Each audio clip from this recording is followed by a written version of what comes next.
Welcome to my podcast with Mick Taylor. When we did this interview in 1979, Mick Taylor already had some of the most stellar credentials imaginable. Just after his 17th birthday, he'd replaced Peter Green and John Mayall's Bluesbreakers. He was part of Mayall's first U.S. tour and played brilliantly on 6 bluesy albums. Then in 1969, Taylor replaced Brian Jones and the Rolling Stones midway through the Let It Bleed sessions. In all, Mick spent 6 years with the Stones, touring the world and playing thrilling and perfectly enunciated lead guitar on Get Your Ya-Ya's Out, Sticky Fingers, Exile on Main Street, Goat's Head Soup, and It's Only Rock and Roll. When we spoke by phone that June afternoon, Mick had just finished recording his self-titled Mick Taylor album for Columbia Records. I've given away most of my vinyl over the years, but this is one I've kept. Humble, down to earth, and gracious, Mick spoke at length of his adventures with Mayall and the Stones, his solo album, his guitar techniques for slide, strategies for soloing, and lots of other interesting subjects. I hope you enjoy it.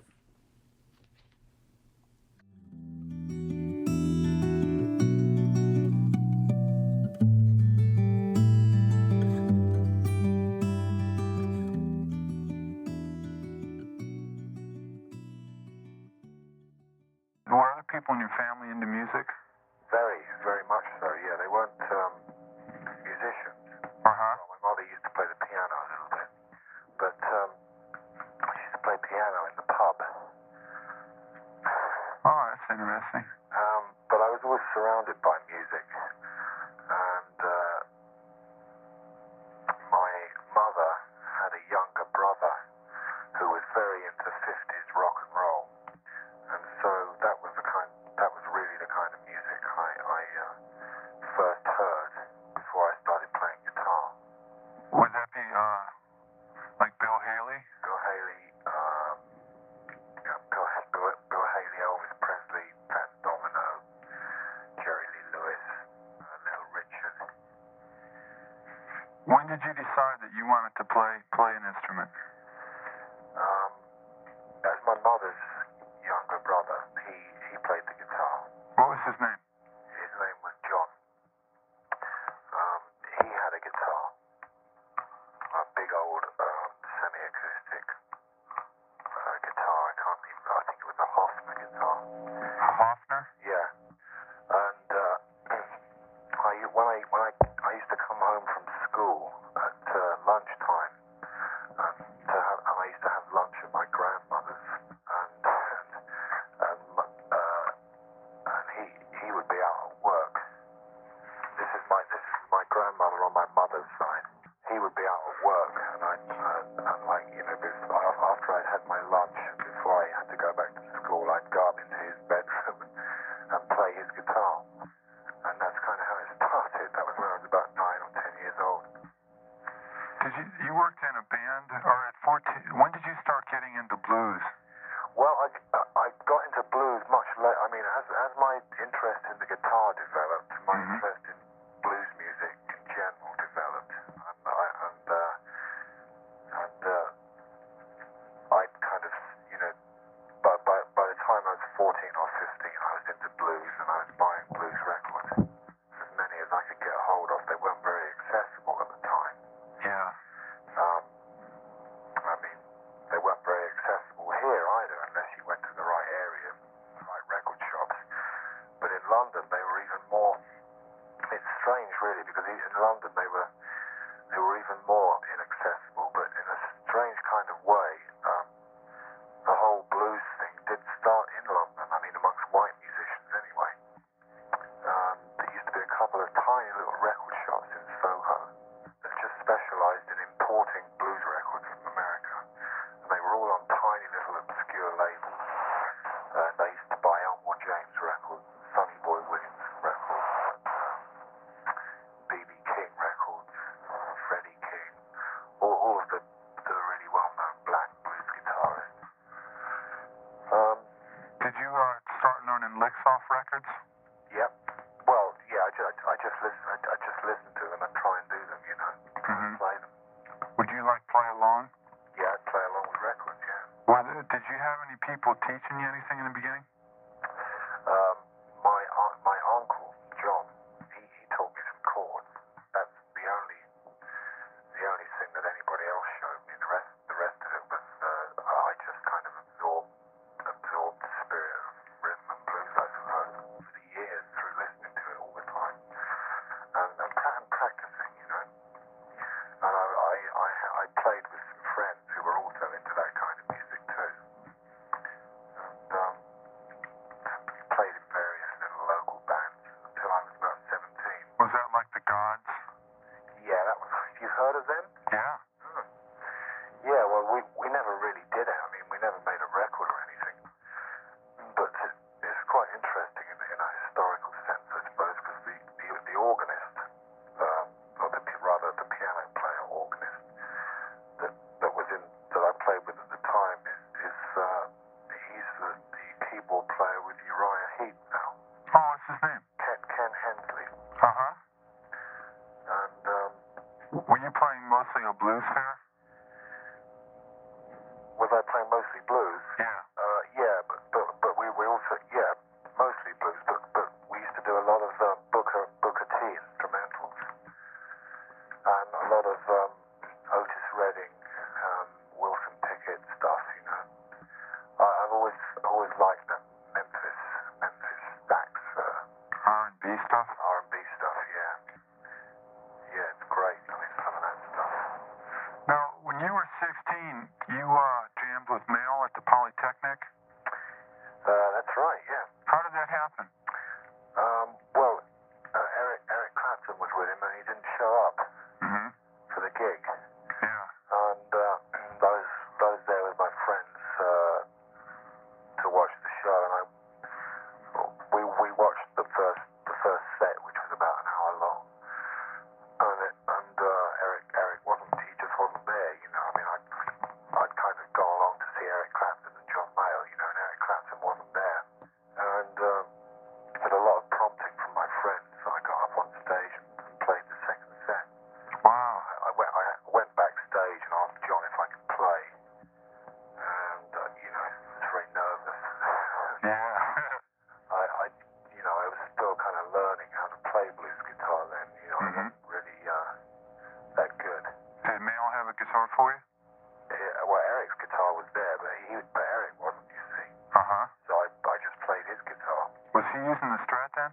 No, it was a Les Paul. Mm-hmm. I think it was probably a 1958 Les Paul, and he was playing it through a small Marshall combo amp. I think they started remaking them now. They used to be about 60 watts, and they had 4 10-inch speakers. How did that show go that night? Well, it went great. Really? For me, it was great. You know? It was a great honor Yeah, sure. to step on stage and play with John, you know. And a year later, you replaced Peter Green? I replaced Peter Green, when he left, and that's when Peter Green left, John got in touch with me somehow. I really can't remember how. Was he in the U.S. then? Who, John? Yeah. No, he'd never been to America then. Oh, I see. Okay. It's interesting, really, because he didn't go. John Mayall didn't come over to America to tour until probably 1967. Mm-hmm. After I joined John Mayall then, and we did.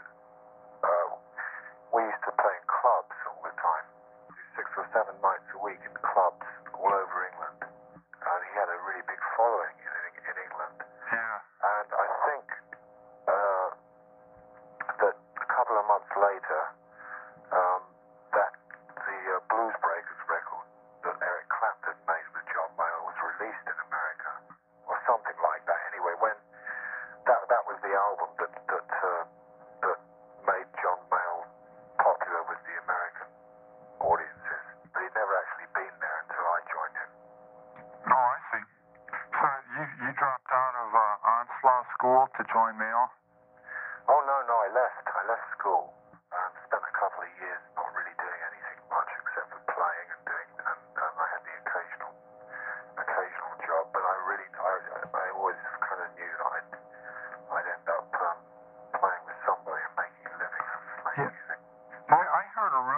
that you worked as an engraver for a while. Yeah, Is that right? yeah. Hmm. Which involved carving patterns and letters into rubber, which was then printed onto paper and cardboard. So you were about 17 when you joined Mayall? Yeah, I just turned 17, yeah. And you played on Crusade was your first record? Yeah, Crusade was the first record, and it was really amazing because it took 7 hours to make that record. Really? To make it and to mix it. Wow. Which freaks people out, because I mean, these days, I spent a long time on my album too. Yeah, sure. But I mean, it's just incredible how things have changed over the years, I think in those days records were very secondary things, If you were working and you were playing and you were on the road, that's how you earn your living, and then because of that, you make a record, and if you had a following, people would buy it. How did you record that first album? Did you rehearse it all out first? We were just really doing stuff that we were doing on stage every night, so rehearsals weren't necessary. I think we started at about 10 or 11 o'clock in the morning and finished, it was all finished by about 7 o'clock in the evening. What kind of guitar did you use then? I used Les Paul. Do you remember anything about it? What year it was? Or what kind of Les Paul? It was made in the 60s, and it was a sunburst Les Paul. Was it deluxe or anything like that? No, just a regular Les Paul. Uh-huh. And then you did Bare Wires in 68. Bare Wires, yeah. That was the next album, yeah. I know. John, but by the time we did that album, John had changed his band completely. Mm-hmm. And he had a drummer called John Heisman, jazz drummer. Well, he was then just a jazz drummer, but since then he's had his own group called Colosseum. And it was,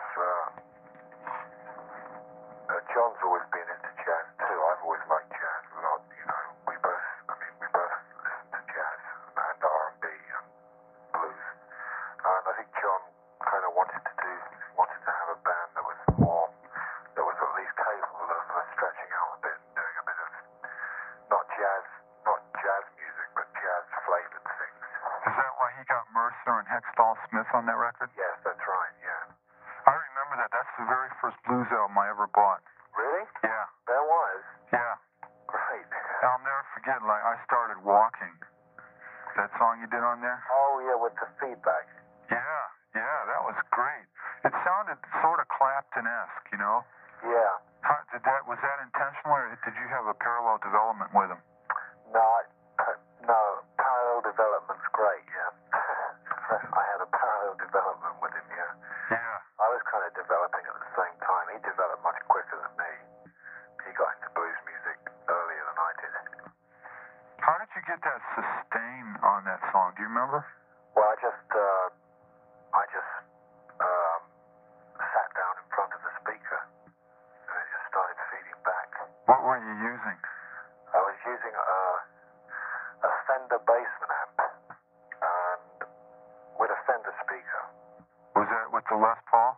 And that was with the Les Paul, yeah. Uh-huh. Do you still have that guitar? I don't have the same one, no. I have two Les Pauls at the moment, but that particular one was stolen years ago. You wrote No Reply and Hartley Quits on that record too, right? Yes, that's right, yeah. And do you remember you did a song on there called Sandy? Yeah, I remember the song. It had a very strange slide section in it. I think John played slide guitar on that, actually. I think the one you're talking about, it doesn't have drums on it, does it? No. That's the last song. That's the one. No, it doesn't. I think John did that. Did you play on Killing Time? Yeah, I played on that, yeah. Now, on some of that guitar, it sounds like a resonator guitar, an acoustic guitar. On Killing Time? No, on Sandy. On Sandy. I'm just trying to remember what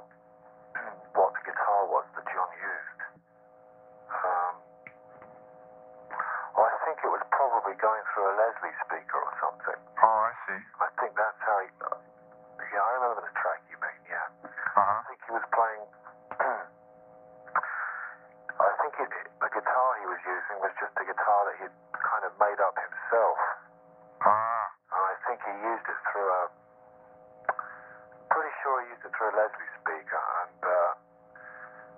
used a slide, and that's that strange kind of eerie sound you're talking about. Yes, yes.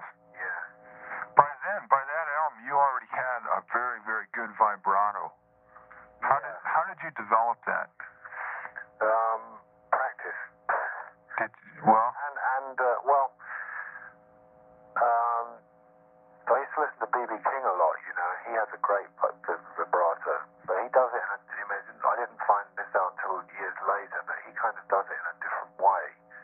I mean, he actually, he kind of creates vibrato in the same way, almost the same way that a classical guitarist does, by kind of moving his hand rather than his finger. how would you do it?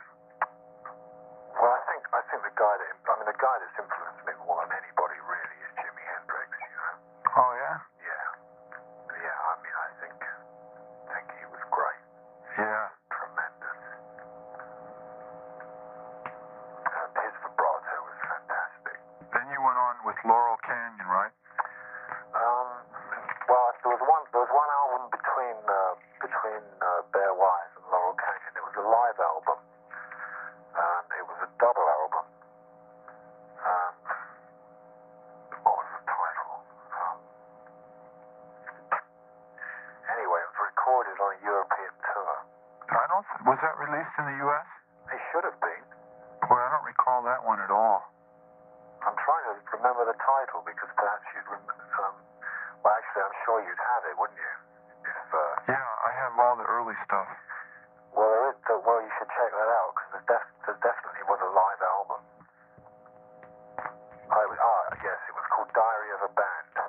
Oh, yeah. I remember that. Right. And so there was that album, and then there was Blues from Laurel Canyon. Blues from Laurel Canyon was there's some really fine playing on that. Yeah, that was a good band actually. That band that John had then with me and Stevie Thompson and Colin Allen. It was a nice, tight little four-piece band. It was great. Probably the most enjoyable period for me. As a guitarist? Yeah, I think so. Why is that? Because by then we were playing in America, and I was meeting more and more musicians and buying more and more blues records, and it was just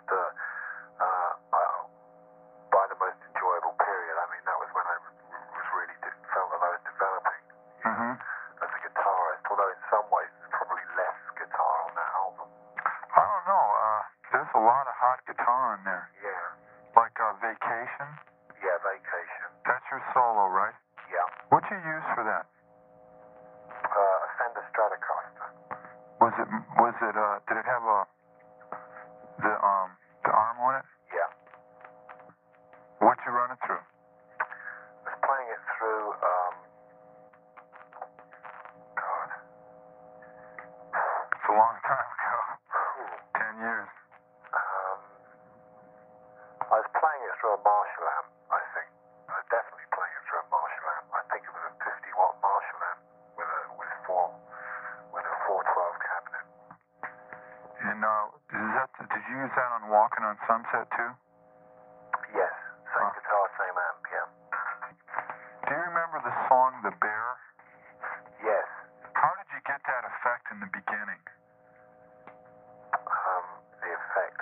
It sounds like harmonics, almost. And it almost gives the effect like glass breaking. It is harmonics. It's just it's just like a cluster of harmonics that all kind of merge into each other, because the notes are played very quickly, one after another, and they sustain a little bit, so they just tend. It's just a chord really, which I play the harmonics of. Did you run it through an effect? No effects, just a bit of reverb.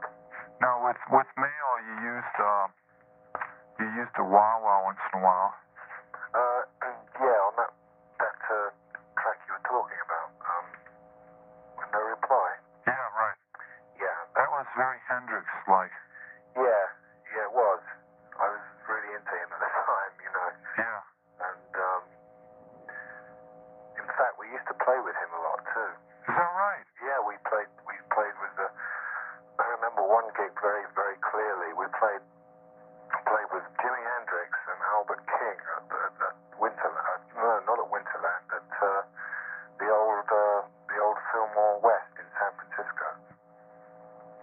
Did you ever learn anything from watching Hendrix or talking to him? Well, yeah, I kind of learned things all the time. I mean, he just kind of completely blew my mind. But, I mean, when I first saw him on stage, I just thought it was amazing for a guitarist to be able to. It was just the energy and the feeling in his playing, and also the control and the rhythm. You know, I mean, it's very difficult to. Well, for most guitarists, it's incredibly difficult to play like that, or to even play anywhere near that standard in a three-piece group. I mean, Eric Clapton did it. Yeah. Cream. Yeah. And but Hendrix was great the way he switched from rhythm to lead, and I mean, his guitar and his voice were almost like the same thing. Did your using Strats come from knowing him? No, not really. I'd always liked Fenders. Mm-hmm. The first guitarist that I heard, the first blues guitarist that I heard play a Fender was a guy called Howlin' Wolf's guitarist, Hubert Sumlin. Oh, sure. You were someone. Yeah, and I heard a couple of records of Howlin' Wolf's, and I think one of them was called Going Down Slow, and there's another one. There's several records anyway of Howlin' Wolf. So, and I found out who this blues guitarist was, and then I found out that he played a Fender Strat. Was this when you were with Mayall? Yeah. Were you in the U.S. when you got your Strat? Yeah, it was. Because I've heard a lot of guys say they had a lot of trouble buying Fenders in England. Well, when was this? Was this pre-CBS Fenders or what? Yeah, pre-CBS. They weren't as good in England. What was this? Mick Taylor was just telling me that you couldn't find them. He searched all over and he couldn't get one till he came to the U.S. You could find them. They were there. Yeah. You mean a Fender Strat with a maple neck? Or maybe that's what he meant. Yeah, but they were difficult to find. Very difficult to find for some reason. I don't know why. What was it like working with Mayall? Oh, it was great. I mean, it was 6-7 nights a week on the road. And well, the nice thing about it for me was that we in those days that we had time to kind of get to know a place a bit better. You know, we used to play clubs over here too, and we'd do residencies. You see, we'd do like 5 or 6 nights at the Whiskey, and so you get to know people a bit better, and you'd hear other musicians, and you'd hang out with other musicians, and you'd be able to play, and you'd be able to jam afterwards, and that was the really nice thing about it for me. Would Mayall let you do your own solos? Oh yeah, it was totally within the framework of what he was doing. You'd have complete freedom to do whatever you wanted. You could make as many mistakes as you wanted to. Really easy guy to work for, huh? Yeah. He's right down around where you are now. Where's that? Are you in L.A.? Yeah, I mean, Westwood, yeah. He's on Grandview Drive, where he lives. Right, I remember going up to his house many, many years ago when he first built it. But I haven't seen him for ages. I'd like to try and see him, actually. Oh, I could give you his phone number. You got his number? Yeah. Oh, hang on a minute. Let me get a pen. Right. You got back together with John again in '70, right? To do Marriage Madness and Mr. Censor Me? He came over to London with, and it was when Harvey Mandel was playing with him. And,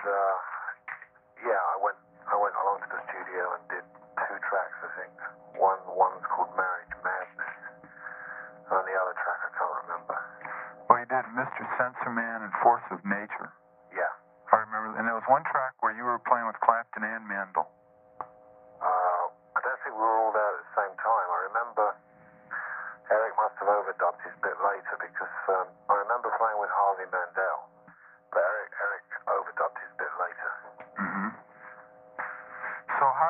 your first connection with the Stones come about? Through John Mayall. How did it happen? Well, John was a really good friend of theirs. He'd known them for ages. I mean, they started off the same way as he did, really. They were playing clubs in and around London, and they were playing, the same kind of stuff, really, but a bit more R&B, a bit more rock and roll orientated. And he'd known them for years, and he was down at one of their recording sessions when they were working on Let It Bleed. And they told him they were looking for a guitarist because they wanted to go on the road again. They wanted, they hadn't done much for a couple of years. And he said, well, you can have my guitarist because he's just left, Oh, you had quit Mayall? Yeah, they said, I'd already quit John before I even knew about this. Did you know what you were going to do? No, well, I was going to get some kind of blues band together, or more of an R&B band, really. And I really didn't know. I had no definite ideas about what I was going to do, except that I wanted to sort of play in a kind of harder kind of R&B band, really. John had made a decision not to use a drummer for his next band, which didn't really suit my style at all, which is why he used an acoustic guitarist and a saxophone player. Yeah. So I quit. So anyway, he told them about me, and they gave me a call, and I just went down and played, and it just it just felt right, it just felt good. And I mean, they asked me to join there and then, In the studio? Yeah. You were on Country Honk and Live With Me, right? Country Honk, Live With Me, Honky Tonk Women. That's it. What were your feelings when they asked you? Well, kind of hard to describe, really. I was very honoured, very flattered in a way, and but also I really felt that it was the kind of band that suited me at the time. It sounds strange to say the kind of band that suited me at the time, but I mean they really were, because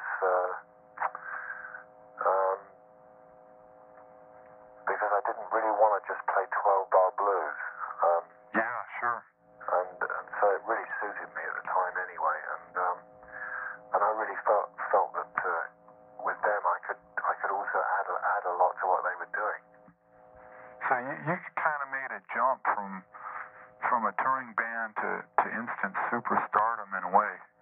Yeah, but I never felt like that, because I mean I wasn't responsible for them being that successful. You see, a lot of people have asked me that question, and I did make that jump. But the thing is, they were, because they were already so successful, I didn't really relate that success to me. You know what I mean? Yeah, sure. But you went right out and did a very huge gig, didn't you? Yeah, Hyde Park. What was that for Brian Jones? Well, it was, it became that, yeah. I mean, I think it had been arranged before that happened, but that's what it became. Uh-huh. What kind of guitar were you using when you started with the Stones? I was using a Les Paul again, and a Fender. What? But on stage, on that particular gig, I was using a Les Paul. And I also had a Gibson SG. Do you know anything about the Les Paul, or is it the same one? The same one as I have now. Oh, what's this? Is that the one you used through the Stones? Yeah. What kind is it? It's a 1968 Sunburst Les Paul.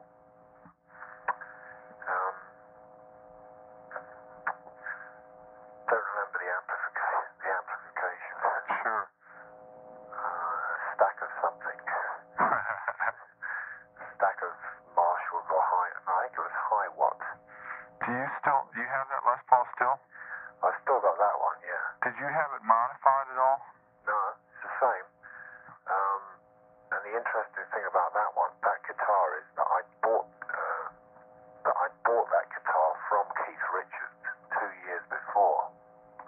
before you joined? Yeah. Is that right? That's right, yeah. I mean, I've got no idea why he wanted to sell it, but I remember going down to the studio again. You see, it's interesting, really, because I went. I don't remember actually meeting him then, but I met Ian Stewart, their roadie, piano, who also plays piano, and I met him, and I told him I was looking for a Les Paul because the other one had been stolen, and he said, "Well, we've got one for sale. Come down to the studio and have a look at it." And I think it was when the Stones were making Beggar's Banquet. So it was funny when I met Keith a couple of years later and turned up with the same guitar that he'd had,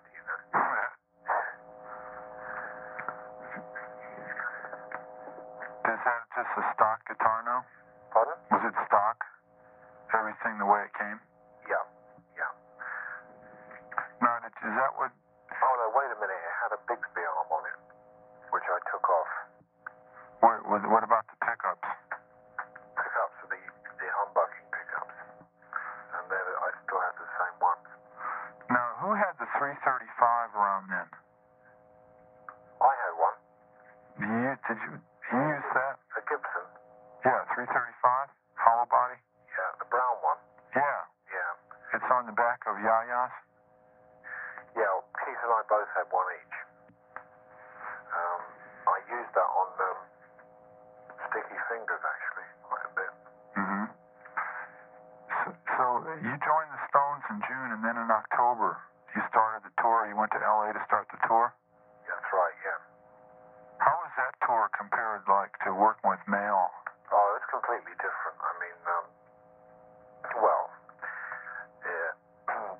but it wasn't. I mean, we were still getting up on stage and doing a gig, but I mean, everything else about it was totally different. It was, 1,000 times more people.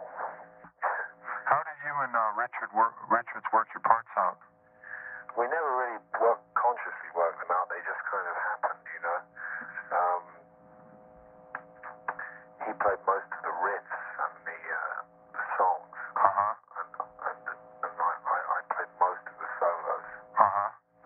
Was this even in the beginning when you just joined them?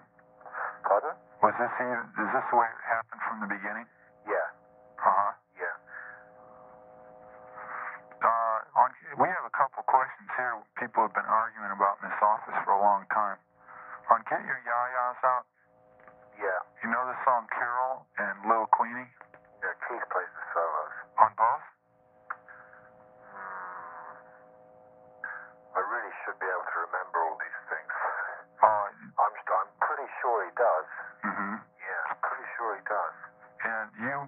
Oh, wait, Little Queenie and Carol? Yeah, they're both Chuck Berry tunes. I think that on Carol I played the solo. Okay. And on Little Queenie it would be Keith? Yeah. And I think Street Fighting Man was yours, right? Oh, yeah, I did. Definitely. Yeah. I read somewhere where Richard said that you made the song Honky Tonk Women what it became. Well, I definitely added something to it, but it was more or less complete by the time I arrived. Did my overdubs. Was it your idea to electrify it? No, they'd already laid the backing track down because it was very rough and it wasn't complete. I added some guitars to it. But I didn't play the riff that starts Honky Tonk Women. That's Keith playing. Oh, sure. I played the sort of, I suppose what you'd call the country kind of influenced rock licks, between the verses. Back when it was Country Honk. Pardon? Remember when it was first called Country Honk? Yeah. On Let It Bleed, you came in and played the bottleneck part, right? Yeah, it wasn't on a regular guitar though. It was on one of those on a cheap little Selma Hawaiian guitar, which I played on my lap. Where did you use that guitar with Mayall at all? Yeah, I did actually. I used it on there's a track called 2401. Sure. On Blues from Laurel Canyon, and I used it on the solo for that. Where did you find that guitar?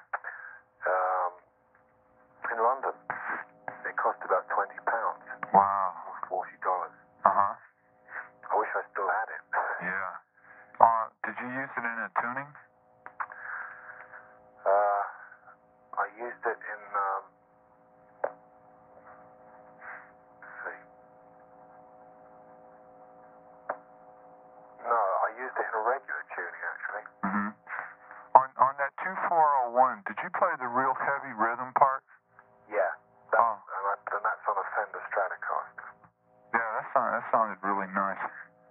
I remember that. Okay, you did Sticky Fingers after you did your U.S. tour?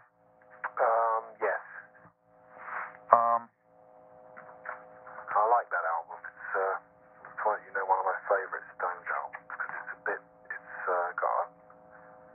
just got a very a looseness and spontaneity about it that I like. There's a track called Can't You Hear Me Knocking, which The long crystal solo in it? yeah, that just happened by accident. I mean, that was never planned. At the very end of the song, I just felt like carrying on playing, and everybody was kind of putting their instruments down. But the tape was still rolling, and it sounded good, so everybody quickly picked up their instruments again and carried on playing. It was just a one-take thing, you know. Who played the rhythm part? I played the rhythm part. In the solo? Keith and I both played rhythm parts, but I did the solo too. Who started it out with sort of the fuzz open? You mean the song or the end part? The beginning part? Oh no, that's Keith. Uh-huh. That's Keith playing that. So that was sort of unplanned, huh? Yeah, completely. Oh, I think that's the best track on the album. Yeah, it's one of my favorites too. Mm-hmm. A lot of other people seem to really like that too. Yeah, it showed the Stones in a different light than what people were used to hearing. Yeah, it had been a long time since they'd done anything as loose as that. Probably since Going Home, that long instrumental jam that they did on one of their albums. Yeah. Aftermath. Now, what guitars did you use on Sticky Fingers? On Sticky Fingers, I used the 345. 345? The Gibson. Yeah. Brown one that you were talking about. Right. I used that for the solo on Can't You Hear Me Knocking. Did you use it on the other solos? I'm trying to remember what Sway, maybe? oh, I swear I used the Les Paul. Uh-huh. And what about on Wild Horses? Wild Horses, I played acoustic guitar Is that right? in what they call a Nashville tuning, which is it's tuned in exactly the same way, but you use all first and second strings, and you tune them in octaves, so that you're really playing in the same tuning. It's like kind of playing a 12-string guitar without the other 6 strings. That's the best way to describe it, really. And this was on what kind of a guitar?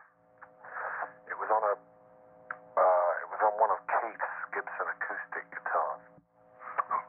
Who plays the electric solo? On Wild Horses? Yeah. Keith.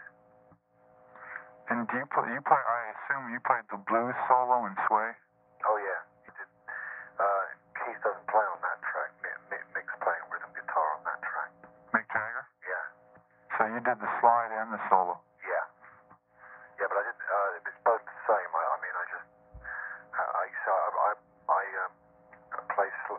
I had put the slide on my little finger, Mm-hmm. my index finger, so it still leaves the other 3 fingers free to play like you would regularly. So I could switch from one to the other, and that was played in regular tuning. What was You Gotta Move? You remember that? Yeah, I used a Fender Telecaster. For the slide part? Yeah. Was there a National guitar in there or anything like that? Keith, yeah. Wood. He used a National guitar. National, was it steel or wooden? It was, he had two of them. One of them was totally steel, and the other one was a really great but beautiful guitar that he got in Brazil. That was like a National guitar, but it was made of wood and metal. And I'm not sure whether he used that one or the other one. But he did use a steel guitar, a National guitar rather. And someone played a 12-string. Yeah, I think I played that. Who did the lead part of Bitch? I did that. And how did Ry Cooder happen to come in on that London with Jack Nishi, who produced. He didn't produce Let It Bleed, but he produced. You remember that film that Mick was in, Performance? Well, there's a lot of Ry Cooder on that, and so he was around at the time, and he played slide guitar and Sister Morphine, which is killer. Yeah, it is. It's great. I think that's where Keith learnt the guitar tuning for Honky Tonk Women. What tuning was that? It's open G tuning. You take the top E string down to a D, and you take the A string down to a D. No, you take the A string down to a G. I'm sorry. Okay. And you take the bottom E string down to a D. And that's sort of. D, G, D, G, B, D. Yeah, that's it. On the song Dead Flowers, you have sort of a pedal steel effect? Do I? Yeah. Never used. I did that on the same guitar that I use for Can't You Hear Me Knocking. Really? Yeah. It's really country sounding. Yeah, it's cleaner sounding. You know, it's got a more brittle sound to it. Mick, do you have like favorite solos that you did with the Stones or with Mayall? Oh yeah, there's the one on Can't You Hear Me Knocking, and but the best one is for a guitar solo anyway. The best one is Time Waits for No One. Sure. You know, you ended your new album with that, more or less. Oh yeah, right. You noticed that, right? Oh, sure. Yeah. With such a beautiful touch. God. Yeah. That was nice. It comes in at the end. I just sort of when I was listening to it one night in the studio, and I was just getting ready to mix it, and I thought, it's because it's got the same at the very end. It's got the same chord sequence almost, and I thought, I've got to play that. That's it would be good to put that in there. That was a really climactic solo you took in Time Waits for No One. Yeah, it really did happen. You know, it was really different. How did you record your parts with the Stones? Well, most of the solos are overdubbed. Uh-huh. They're usually all first or second takes. What would they lay down first? We lay down. Well, it would depend. It would depend on the song, of course. But we usually lay down as much of it live as we could. We'd just play, you know. And Keith would play rhythm, and I'd play the lead parts, or we'd both play rhythm. And that's how they were done. The vocals were added later, but there would always be a rough guide vocal there. It seems like the Stones had a sound on record like nobody else. Yeah. What would they do? They'd master things really, really hot.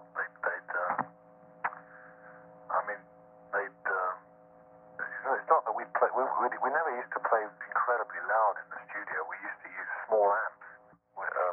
Most of the time, we used to use Fender twin reverbs. We never used big amps in the studio. There's a certain kind of tape echo that they used a lot when Jimmy Miller was producing records for them. Tape echo? Yeah, as opposed to plate echo, you know, it would be like a Revox echo. Mm-hmm. That's the kind of echo that's on the guitar intro of Can't You Hear Me Knocking, and a couple of other things. If you listen out for it, you can hear it. It's a very fast tape echo, fast delay. And they put the bass and the drums more up front. Yeah. Sometimes Jagger's vocals are almost buried. Yeah, right. I don't know why, you know, I mean, they never deliberately mixed down their vocals. I think it was because the accent was more on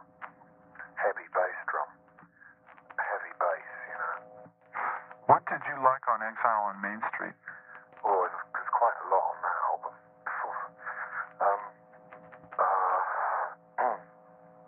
I like Shine a Light. That's one of my favorite tracks on that album. You played bass on that.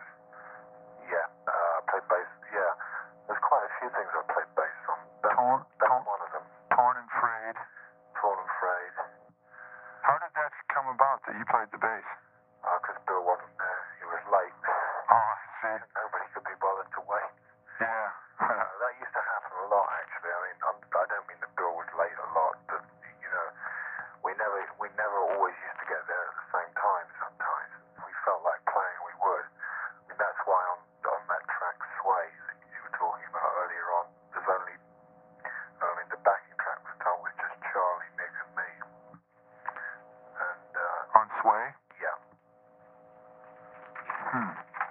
How about, did you play the slide on Stop Breaking Down? Yeah. And on Soul Survivor? On Soul Survivor, yeah. Who does the sort of fuzzed solo? On Soul Survivor? Yeah. Keith. Uh-huh. Were you using the same guitars on that record? More or less, yeah. The Gibson. I also had a Gibson. I was also using the Gibson SG, but I can't remember what I used it on. Uh-huh. There's always been three guitars really that I've used more than anything else, and that's the Les Paul, the Strat. The slide I use the Telecaster a lot. What year was it, Telly?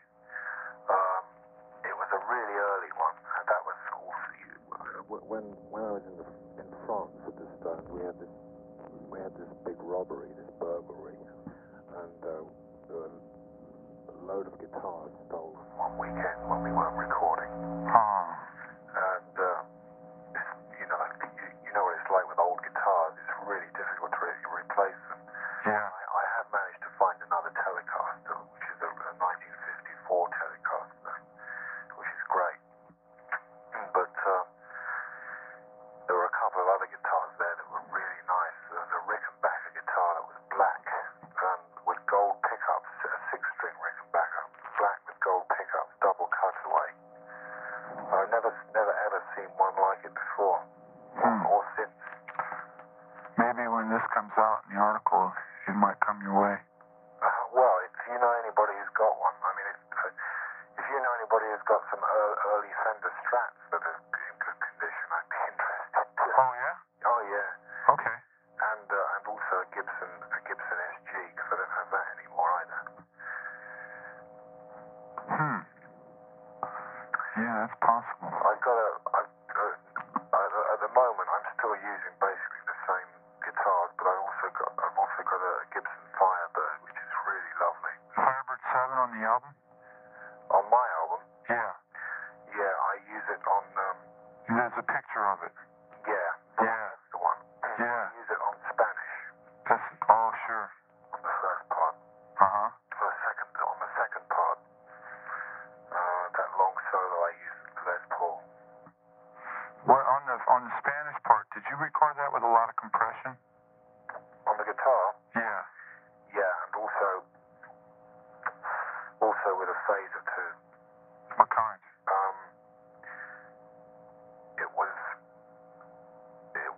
It wasn't an MXR phaser. It wasn't a pedal. It was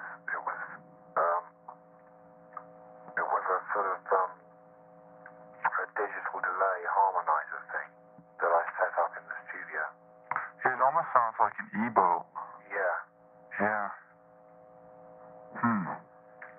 Going back to, I wanted to finish up the stuff with the Stones. Right. What about Goat's Head Soup?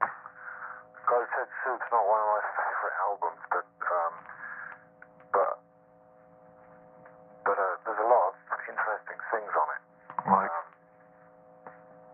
I think it's a weak album. It's a bit directionless. Uh-huh. And I think I think we all felt that way too. Yeah. Did you play on Angie? Yeah, I played on Angie. Yeah. What did you play? I played acoustic guitar. Was that mainly you? Yeah. Do you have things on that you do like? Oh yeah, there's I like the blues tune. Hide Your Love. I like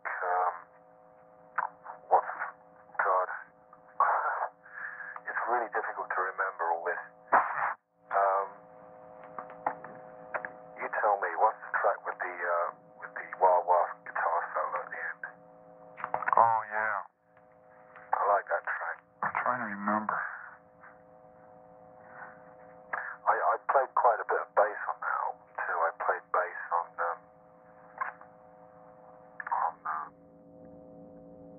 Dancing with Mr. D. Played bass on Tumbling Dice. I played bass on the song Coming Down Again. I played bass on Can You Hear the Music too. Was this because Bill was in the studio? Yeah. Well, he actually played synthesizer on some of the tracks. Oh, I see. And the last album you did was It's Only Rock and Roll? Yeah, that was the last one, yeah. That was a very nice album. Yeah. Yeah. You remember the song If You Really Want to Be My Friend? Yeah, I don't, yeah, I remember it, yeah. What about it? Yeah, I remember it. Yeah, what about it? Did you play that sort of watery lead? You mean the solo? Yeah. Yeah, I don't like it. Oh, you don't? No. How did that come about? Well, it was just like a space there for a guitar solo, and they asked me to play a guitar solo. So I did. By this time, you'd pretty much made up your mind to leave? I was getting a bit fed up. Why was that? Well, I wanted to broaden my scope as a guitarist and do something else, You were getting tired of the rock? No, I wasn't getting tired of rock and roll, but it was becoming a bit too, after 5 years, it was becoming a bit too regimented and a bit too predictable. Were you more or less like allocated the position of just the lead guitarist? Yeah. Well, in fact, that's all I was. I mean, I wasn't really composing songs or writing at that time. I was just beginning to write things, and that influenced my decision, obviously. And that you couldn't get your material on record? Oh no, I hadn't really written very much material then, but I knew that if I did write any songs, they wouldn't be used. But I never expected them to be anyway, because Mick and Keith, I've always written the bulk of most of the material for the Rolling Stones. I mean, they are the Rolling Stones, they are the identity of the Rolling Stones, really. Yeah. The songs they write. Did you feel like a full-fledged member? Oh, I was. Yeah, I always felt like that. Were they real good about taking your input? Yeah. I mean, when it came to suggesting ideas and contributing things, I mean, it was fine. There was plenty of scope for everybody to suggest things and try things a different way. I mean, sometimes Bill would say, well, let's try it this way, and sometimes I'd say, well, let's try it another way. Mm-hmm. It was really, quite, I mean, very, very, very loose, really. Did the people hang out like a band? I mean, like friends, or was it more of a working relationship? It was more of a working relationship by the time I left. When we were living in England, we used to hang out as a band, more or less. But the more touring we did, and the more traveling around we did, the less we saw of each other. They've never seemed to recapture the magic they had when you were in the band. On stage? Well, on record. Well, I think, yeah, maybe you're right. It's difficult for me to say because I was so involved in it, I like Black and Blue. I like some of that. And I think Some Girls is a good record to party to and listen, but it's not one of my favorite Stones albums because some of the other ones have been so much better. Most critics more or less agree, though, that the best period they had was from maybe Let It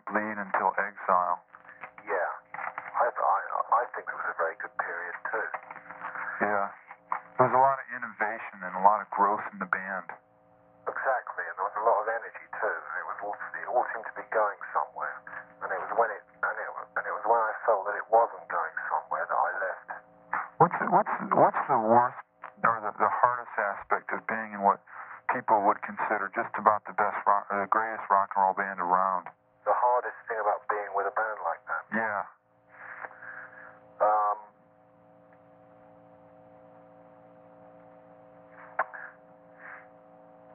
Putting up with all the crazy people that actually surround them. Uh-huh. Yeah. Because they're great, but a lot of the other people that were hanging around at the time weren't so great. You felt like after a while, did you feel like your artistic creativity Was stifled? Yeah, I did.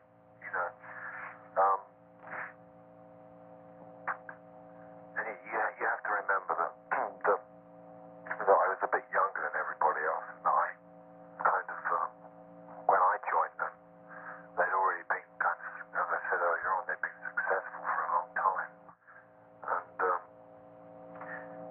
are some people that can just ride along, they can ride along on somebody else's success, and there are some people that's not enough. Mm-hmm. It wasn't really enough for me. Yeah. When did you make up your mind to leave? After we'd made It's Only Rock and Roll. Not immediately after, but it was that year, the same year, towards the end of 1974. I was working on Ronnie Wood's very first solo album at the time. In fact, we all were. Uh-huh. And I think that's how I met Ronnie, actually. I'd known Ronnie since I was 16. We're old friends from a long time ago, but they met Ronnie during, about 6 months before I left, I guess. And we all went down to at that time he was living in London, and he had a studio in the basement of his house. We'd go down there and play sometimes, and we ended up helping him out a bit on his first solo album. So It's Only Rock and Roll was the last thing you played on? Yep. Did you like that album? Yeah, I liked some of it. What part did you like? I like my guitar solo on Time Waits for No One. Pardon me? I like my guitar solo on Time Waits for No One. And I like that track, It's Only Rock and Roll, too. Are you playing the fuzz or the lead in the center part? Of It's Only Rock and Roll? Yeah. Was that Keith? No, Keith's playing that. Do you play short and curlies? That's the shuffle, right? Yeah, you start out with a slide. It's almost like a Dixieland type sound. And then it's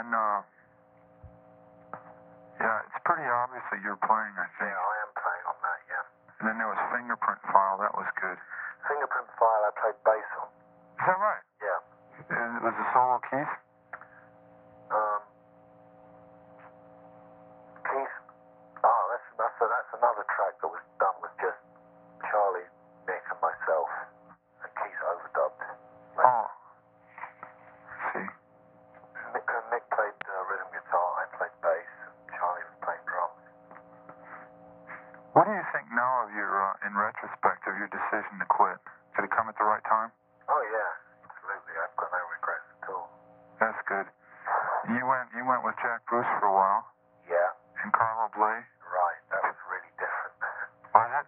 Well, I mean, totally different. I mean, it was like,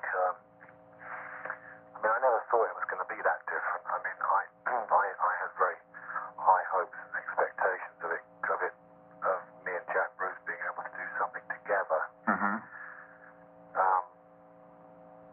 But it didn't really work out, We just got a band together very quickly and went on the road and played Jack's songs. Yeah. And it didn't happen. What happened after you quit then? That must have been about 75? Yeah, after that I didn't do anything for quite a while. I mean, when I say I didn't do anything, I did the odd session now and again, but I didn't really feel like I didn't really feel like joining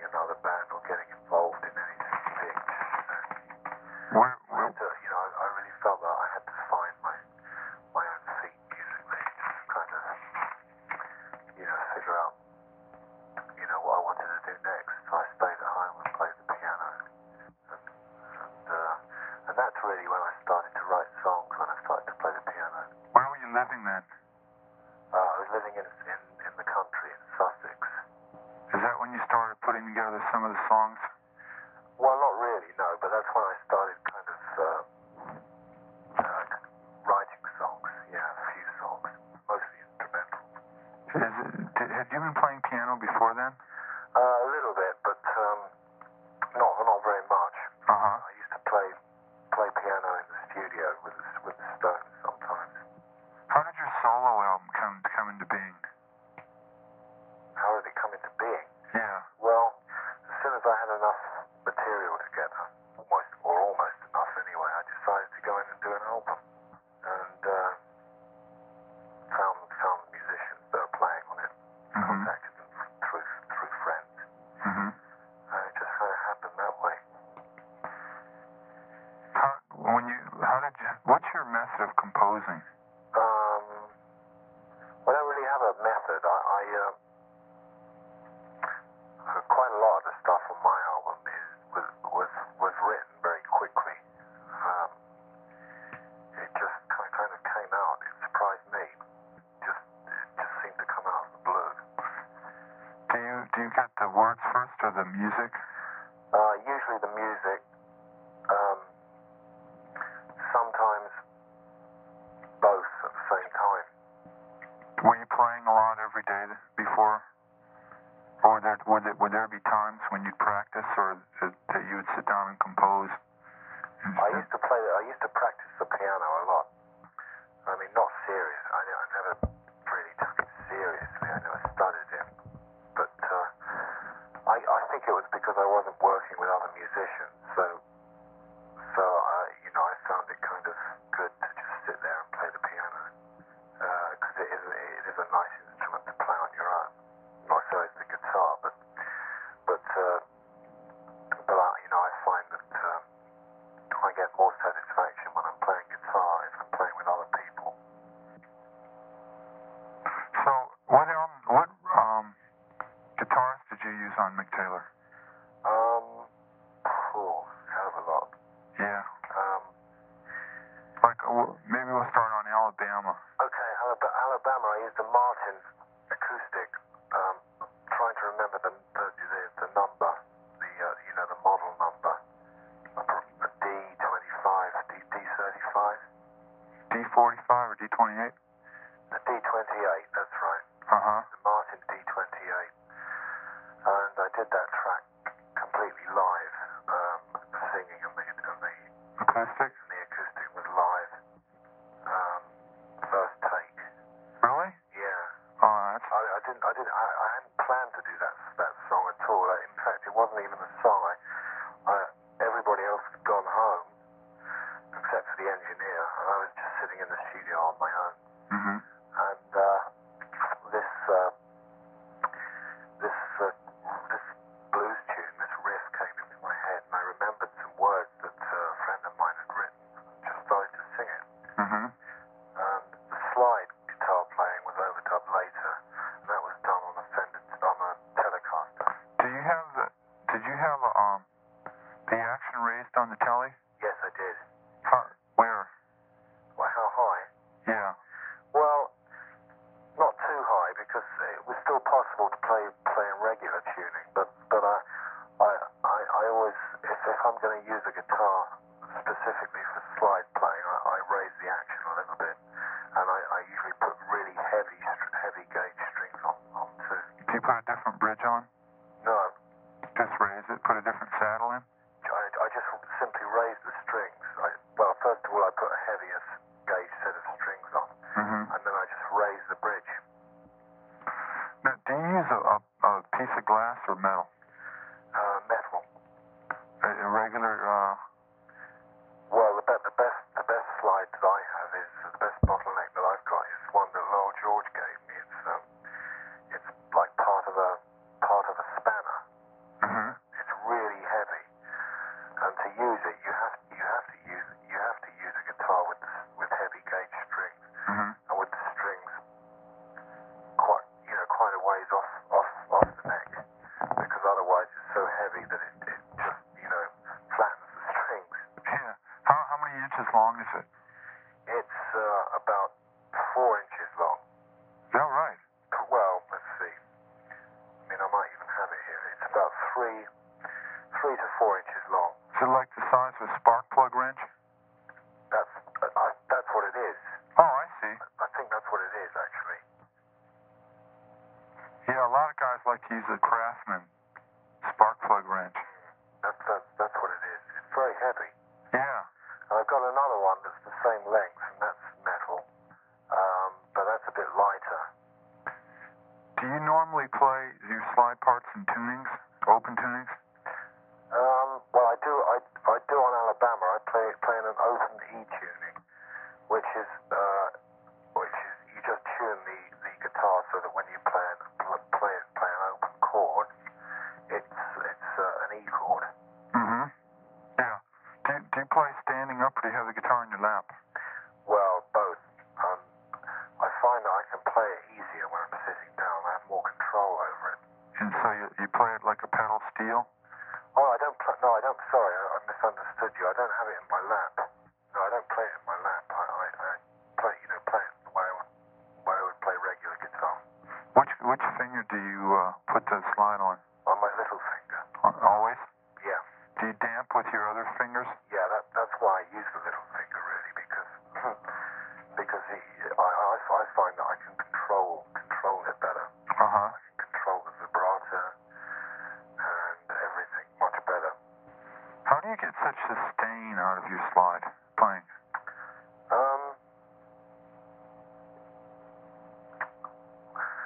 Well, on a Telecaster, Telecaster's got a very hard, very brittle sound, but for some reason when you use it for slide, it kind of sustains more.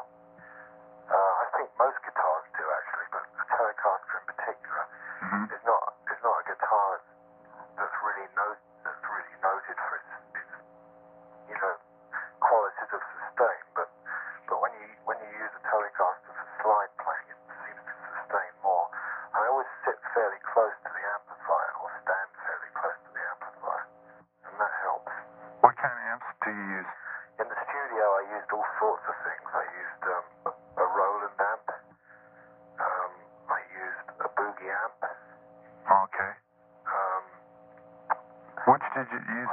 Most of the time, I used an Ampeg VT40, which I thought was a great little amp. I don't think they make them anymore, or if they do, they're not the same anyway. Because I got some new Ampeg equipment quite a while ago, and it wasn't as good as the old stuff. What kind of sound did the Ampeg give you as opposed to the other amps? It was that old valve amp sound. You know what I mean? It kind of, you could get a very kind of rich, full sound without cranking it up all the way. Is that something like you use that on Giddy Up? Yes. Yeah. Yeah. I know what you're saying. Yeah. Slow blues. What did you use for that? Well, there's two guitars on that. For the most part, it's a Gibson Les Paul, which was actually done live with the band. But then at the very end, there's a sort of a Fender Stratocaster comes in, and I play about the last minute of it is a Fender Strat, and there's one bit at the very end, or just before it fades out, where there's I think it's an amazing sort of thing that happened by accident. It's a sort of feedback thing, and I use the tremolo arm, and it sounds almost like a harmonica. What did you use for Giddy Up? Giddy Up, the Les Paul. How'd you get so fat a sound? It almost sounds doubled, but we figured out that it probably wasn't. No, it wasn't doubled, but it was. I didn't use any effects pedals either, but I used. There's a slight. You took it. You mean the intro or the whole thing? The opening mainly, and then. No, the opening. It's just a very, very tight delay echo. So you don't really hear it as echo, but it's kind of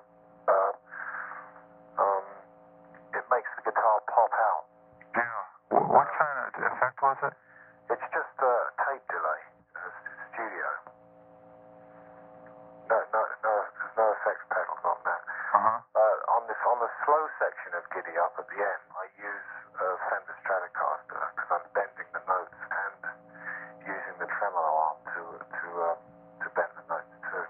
Mm-hmm. So I've always liked, I've always admired saxophone players, and I kind of try and, squeeze out as many sort of saxophone, well, not saxophone sounds, but I'm very heavily influenced by saxophone players. Is that right? Yeah. Which ones? Or Eddie Harris, John Coltrane, lots of saxophone players. Has this gone back a long ways? Yeah. I'd really like to play the guitar like a saxophone player plays the saxophone. Yeah. To have that sort of, fluidity, that flow. Yeah. Yeah, for sure. And that's why I like using the tremolo arm a lot, because you can get that sort of effect by using the tremolo arm. The thing I'm finding is that you really need to have. I think if you're going to use a tremolo arm a lot, you really need to have some kind of special tremolo unit built for you or made, because the guitars go out of tune so much, even a Fender.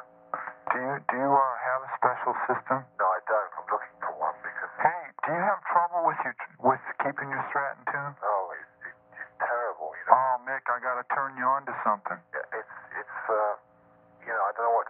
It's really bad because I've played other Fenders that haven't been so bad, but they all seem to do it if you use the tremolo arm a lot. You know something that somebody who builds something. Yeah, there's a guy going around named Randy Hansen who imitates Hendrix. Oh, I've heard of him. He's Yeah. beautiful. He's wonderful. But anyways, he knows a cat up in Seattle who has invented a system for a Strat Yeah. that locks the strings at the bridge and the nut, Yeah. almost as if they were welded. Okay? Yeah. And you can take the tremolo, you can take the arm, and you can make the strings go up three steps, go totally limp, beat on them with your pick, Yeah. snap it back, and it'll be in perfect tune. And you can still get a fast vibrato too. Yeah, Eddie Van Halen and Roger Fisher of Heart both have those systems. Oh, well, that's just what I'm looking for, I think. Yeah, the guy just got a patent on this thing. In fact, it's written up in the new guitar player. And Wait a minute. Yeah, I've got a copy next door. I think. with George Benson on the cover? George Benson on the cover, yeah. Yeah, I should give you that the guy who invented its phone number, because the people that have used it said it's remarkable. It's going to revolutionize Fender. Have you got his phone number? Yeah, sure. I'll be glad to give it to you. Great. And the kid's name is Floyd Rose. Floyd Rose. Yeah, and there's a... Is he into sort of guitar mechanics and Yes. guitars too? Yeah. Great. He's an old player himself, and there's some That's perfect. I'm going to Seattle on when am I going to Seattle? Monday or Tuesday? Oh, look into it, Mick. People swear by him. Right. Well, I'll get in touch with him and figure out when I'm going to be there. Yeah, sure. Look him up because I've got my Fender with me too, so he could maybe have a look at it. Yeah. That's great. Yeah. Well, it's funny. He approached Fender with it a couple of years ago, and they weren't interested. Well, they should be because a lot of the Fenders the Fender Stratocaster is such a beautiful guitar to play. Yeah. It's so kind of something. There's a sort of mechanical quality about a Fender that I like. It's kind of just a very solid little guitar. What kind of fingerboards do you like on them? The one I have has a maple neck, but I really don't mind what kind of neck. I like fairly wide neck. I'm thinking of having some guitars made actually that have wider necks, because there's more space between each string. How do you set the action on them? On the Fender, Yeah. fairly high. I never use strings that are too light either, because that, the quality, you just don't get as much power with light gauge strings. You really don't. And what gauge do you like to go for? I usually start off with a 10 or an 11 Uh-huh. as an E string, and then kind of work up from there. To about a 46? Yeah. Do you have any particular brands? I use the Gibson strings and Fender. Do you care like for rosewood or ebony fingerboards? Well, most of the guitars I have, Mm-hmm. I've got Gibsons. I only have one guitar with a maple neck, and that's the Fender. The Strat? Yeah. What's I've got a Telecaster too, which has a maple neck. Do you have modifications done on your guitars? Do I have what? Modifications? Yeah. So far, I haven't had any done. I'm going to. I'd like to. There's a few things I'd like to do, but they're just really simple mechanics. I mean, I'd like to have a power booster built into the guitar, and I'm going to check out a few different kinds of pickups too.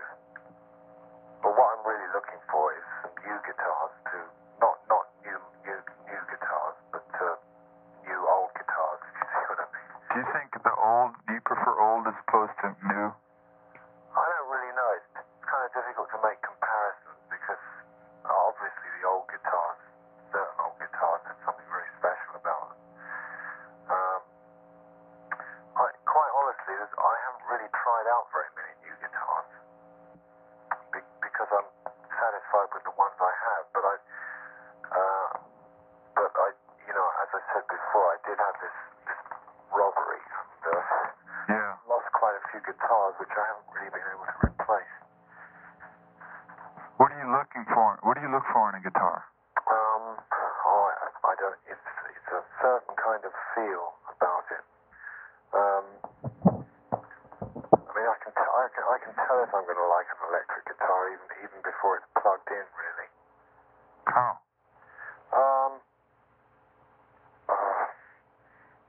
Well, as far as the feel of it goes, I can tell. Do you like does it have fast action, or do you like the way it feels, like the weight of it, the distribution, or? Yeah, it's a combination of all those things. It's really the way the neck feels. Mm-hmm. Do you find like you can tell almost right off the bat if you'll get along with the guitar? Yeah, I can. I mean, I can now. Yeah, I can tell. How many guitars do you own? I have about 10. What do you have? The Martin acoustic? Do you have other acoustics? Yeah, I have an Ovation, and also a Guild guitar, which is lovely. A very small-bodied Guild acoustic guitar. Is it sort of a dreadnought? No, it's not a dreadnought. It's yeah, I can't remember what it is. It was given to me years ago. What about in electrics? Electric guitars, I've got the Telecasters, the one Fender Stratocaster. That's why I'm looking for another one. The two Gibson Les Pauls. Okay. The Gibson Firebirds.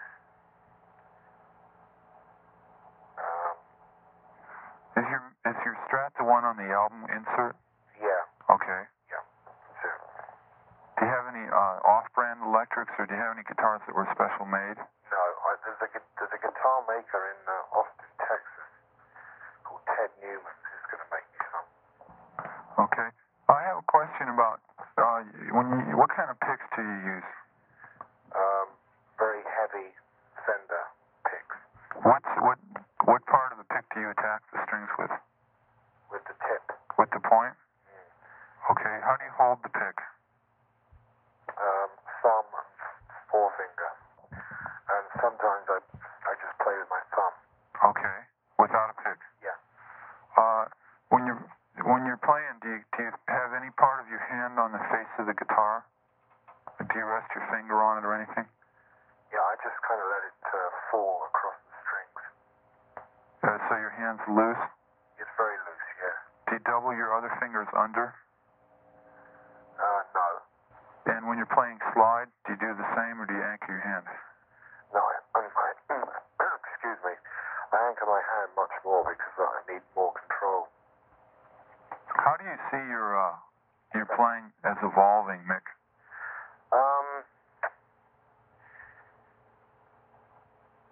How do you see it?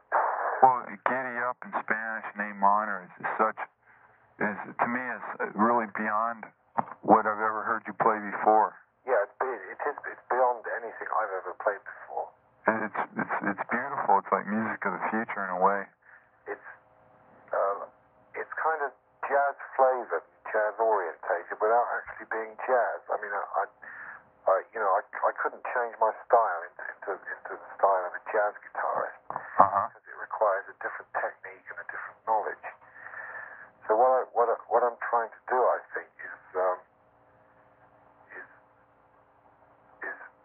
play the style that I've always played in, but kind of expand musically and harmonically. Have you even started? But without sort of changing my basic style, which is blues orientated. Yeah, like as opposed to the album itself had such a mixture of stuff on it. Yeah, I know. Yeah, it did. To me, it's one of the best parts. It's one of the strongest points of the album. Yeah. Yeah, it's a real tour de force. Yeah, it's different. You know, it's not a hard rock and roll album, but it's different. You know, after hearing it, you get the impression that you could get on stage with almost any band in the world, and you could fit in. You know, just because there's such a variety. Yeah. It runs the gamut. You know, from Leather Jacket to A minors. Yeah, it's quite. I know it's quite. When you think about it that way, it's quite. It is quite a tour de force. I mean, from Leather Jacket to A minor, it's really. God, I mean, it's like. I don't know. Like here we get about 20 albums in a day, maybe 30, and it's the first one that this year that we've all just had to stop and listen to just because there was so much more on it than anyone ever expected. Was the record okay? Is the record very good quality? Yeah. The two copies we had were good. Why are they having trouble with that? I'm just checking because I like to check because these days you get some records in the shops are just terrible. They press them so damn fast. Well, it's not just that. The plastic they use is so it's recycled plastic. Oh. And you must have noticed over the years how the record's gotten thinner. Yeah. And it's really, it's really bad. I wonder if they wear out quicker too. Oh, they do. Really? They do. That's such a shame. And I mean, I've got some old records, and they really feel solid. Yeah. Feel as if they're going to last for a long time, and that you're going to be able to have them in your collection for the rest of your life. But like these new ones, the best thing to do is to make a cassette copy immediately. Yeah, like you used to do with bootlegs. Right. Yeah. Mick, what do you plan to be doing now? I'm gonna do a tour. Is that right? Oh yeah. Oh, great. September.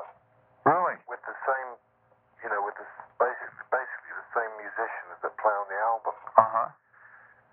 And I want to concentrate on, as far as the stage thing goes, I want to concentrate on guitar playing, on instrumentally orientated stuff, and I'll do some songs too. But that's really what I really want to take things like Spanish and Giddy Up a step further on stage. I mean, I think they would. They just naturally will be a bit, Is this the first record you've sung on? Yeah. Hey, not bad. Well, it's not the first record the first record I've sung lead vocals on. Yeah. Not bad. Leather Jacket should get a lot of airplay. Yeah, I think that might be a single. But you see, then on the other hand, people really have to treat it as an album because it's an album of music. It's not kind of. I mean,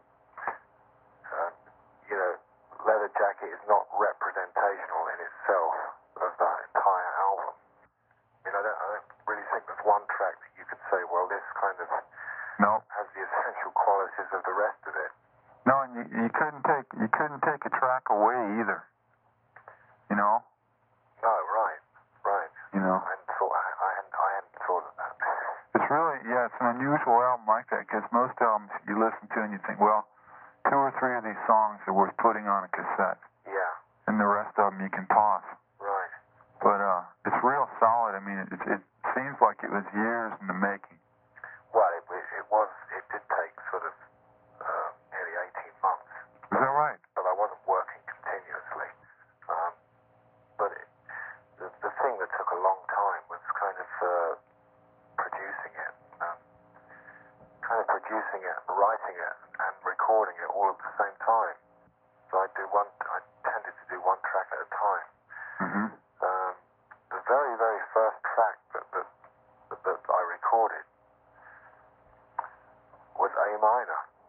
Really? Yeah, but it wasn't even intended. It wasn't at that time. I just happened to have some studio time at a friend's studio, and I did that track.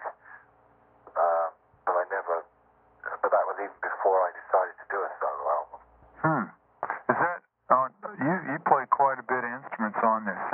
Did you play a guitar synthesizer at all? No, didn't. No, you played strings on it? Yeah, I played a string machine, really. On Spanish? And Spanish, and a little bit of A minor, yeah. I played the electric pianos on A minor, and there's a few tracks on which I played nearly everything except for the drums. Do you have enough stuff to do another one? I do have enough material, but not enough material that I really like, you know. That's the advantage of being your own producer. You have the control. Yeah, well, I think it's very important, you know, with anything, but especially with an album that you're trying to express, you know, all the different things you can do and your influences, you know. I think it's important to have that kind of control. So you're going to be going back on the road. Yeah, finally. You looking forward to it? Yeah, I am, actually. I mean, making this album for me has been a way of actually finding out what I can do, and in order to go on the road with the right band. Yeah. Because, you know, so many people get a band together to go on the road, and then they find out that it's not the right combination, you know, so they break up. Yeah, it's nice that you've left such great bands, and then you come back later and you've progressed so far beyond. Instead of a lot of players that they lose it afterwards and there's nothing. Yeah. You know, you can tell a lot of thought's gone into what you've done. A lot of hard work and a lot of effort has gone into it, you know.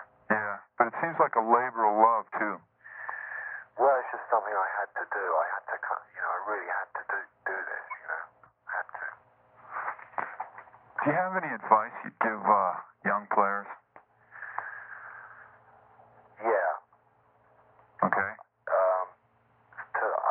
I just tell them to forget all about making it overnight and being successful, and just kind of really get into music, so that they can develop, you know. Mm-hmm. They've got time to develop, and if they're really successful, that's great. But I think having the time to develop, and having the time to listen to other people, and listen to music is most important when you're young and you're starting out. What about learning music itself? Do you think that's important? Well, I think it's great if you can combine the both. If you can combine both things, I think it's ideal if you can actually learn to read music as you're learning to play. You know, so that they're both. Well, I mean, it's very difficult. I don't read music, and because I've been playing all these years, it's much more difficult for me to sit down and learn to read music than it is somebody that's only just beginning on the guitar. Mm-hmm. You know what I mean? Yeah. And ideally, I think it's great if you can combine both. But really, it all comes down to your own imagination and, you know, what you're able to do and what you're able to express.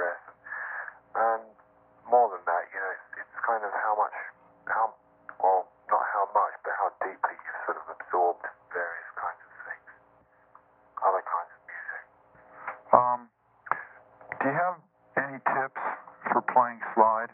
Since you're probably...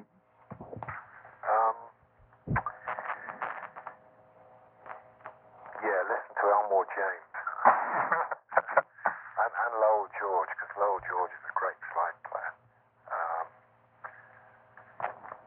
And also, it's good to just forget, it's good to forget about the regular bottleneck tuning sometimes. Just put on a slide and just see what you can do with a slide in regular tuning and switch from one to the other.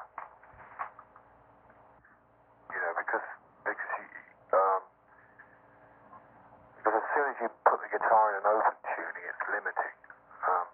You're limiting yourself. But if you can kind of just leave the guitar as it is in regular tuning and put on a slide, you can discover all sorts of things and get away from the regular kind of bottleneck cliches.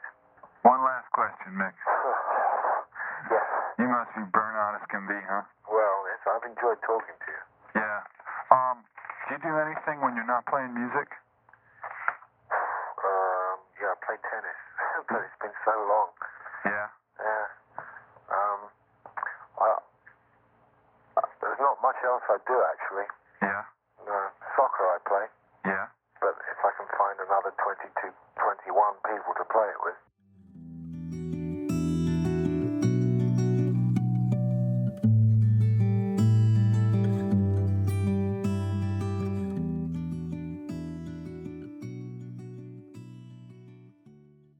At the time of this filming, Mick Taylor is 76 and still going strong.